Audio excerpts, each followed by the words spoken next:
रूस और यूक्रेन के बीच जारी युद्ध को 1000 दिन पूरे हो चुके हैं, लेकिन इन सब के बावजूद युद्ध थमने की जगह और विध्वंसक विनाशक होता जा रहा है।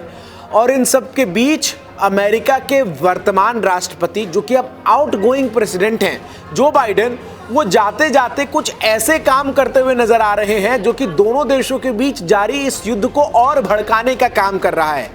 वो मुहावरा है ना, आग में घी डालने का काम करना, कुछ वही काम इन दिनों जो बाइडेन करते हुए नजर आ रहे हैं। आखिर ऐसा क्या कर दिया है जो बाइडेन ने जिससे पुतिन भड़के हुए हैं, इस वीडियो में मैं आपको बताऊंगा। स्वागत है आप सभी का, मैं हूं आपके साथ चंदन भारद्वाज। दरअसल रूस और यूक्रेन के बीच युद्ध लगातार जारी है। 1000 दिन हो चुके हैं। रूस ने लगभग यूक्रेन के तमाम हिस्सों को चोट पहुंचाया है और यूक्रेन लगभग अब तबाही की कगार पर पहुंच गया है।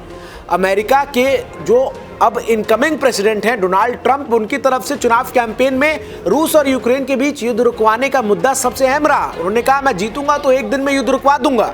लेकिन महाशय जो बाइडेन जो है वो जाते जाते ऐसी व्यवस्था कर देना चाहते हैं जिसके जरिए युद्ध जो है वो ट्रंप रुकवा ना पाए। दरअसल युद्ध की वजह से यूक्रेन तबाह हो चुका है, लेकिन फिर भी अमेरिका और उसके सहयोगी देश लगातार रूस के खिलाफ लड़ने के लिए यूक्रेन को हथियार सप्लाई कर रहे हैं।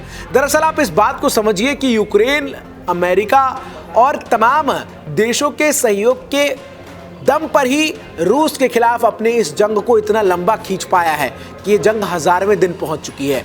क्योंकि अमेरिका बिना किसी लाग लपेट के तमाम प्रमुख हथियार, बड़े बड़े सबमरीन्स, बड़े बड़े जेट्स जो है वो यूक्रेन को देने को तैयार है। आर्थिक मदद भी लगातार वो देता रहा है। बाइडेन को तकरीबन अब 60 दिन के बाद व्हाइट हाउस खाली कर देना है, लेकिन वो युद्ध लगातार भड़काने का काम कर रहे हैं और एक बार और उन्हें एक ऐसा कदम उठा लिया है जिससे पुतिन जो है वो काफ़ी गुस्से में है। अमेरिकी रक्षा मंत्री का कहना है कि बाइडेन सरकार रूस और यूक्रेन के बीच युद्ध में एंटी पर्सनल लैंड माइन्स को इस्तेमाल करने की अनुमति देगा। एंटी पर्सनल लैंड माइन्स यानी वो लैंड माइन्स जो अमेरिका की सेना इस्तेमाल करती है, उसे अब वो यूक्रेन को देने जा रहा है। युद्ध जो है वो 11वें दिन पहुंच चुका है और उस दौरान लाखों लोग जो है विस्थापन का दंश झेल रहे हैं और यूक्रेन के सभी पड़ोसी देशों में यूक्रेन के लोग जो हैं वो पलायन कर चुके हैं, जिसमें मोल्दोव, इटली, पोलैंड, जर्मनी, फ्रांस जैसे तमाम देश शामिल हैं। एक तरफ यूक्रेन के लोग देश छोड़कर आसपास के तमाम देशों में शरणार्थी बनने पर मजबूर हैं, दूसरी तरफ उस देश के राष्ट्रपति ज़ेलेंस्की है जो कि अपने देश के नागरिकों की चिंता न करते हुए देश को युद्ध में झोंकने के लिए अलग अलग देशों से हथियार लेने को लेकर बेताब नजर आ रहे हैं।